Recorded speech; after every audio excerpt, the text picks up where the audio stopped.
آیت نمبر 190 میں اللہ تعالیٰ فرماتے ہیں وَقَاتِلُوا فِي سَبِيلِ اللَّهِ، اور لڑو اللہ تعالیٰ کی راہ میں، الَّذِينَ ان لوگوں سے يُقَاتِلُونَكُمْ جو تم سے لڑتے ہیں۔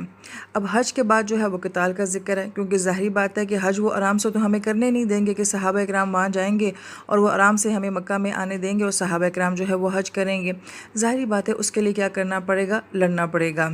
مگر یہاں پہ آیت مبارکہ میں کہا جا رہا ہے جو صرف تم سے لڑتے ہیں تم نے صرف انہی سے لڑنا ہے، اس کے علاوہ تم نے کسی سے نہیں لڑنا ہے۔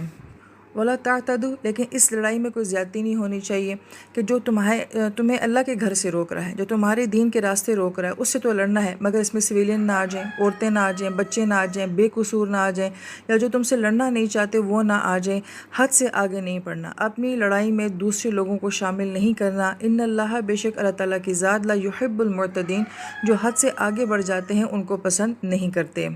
لہٰذا یہ بڑی معتدل آیت بھی ہے اس طریقے سے کہ دین یہ بھی نہیں کہتا کہ آپ سامنے والے کا جبر برداشت کریں، ظلم برداشت کریں، جہاں لڑنا پڑ جائے وہاں لڑنا پڑے گا،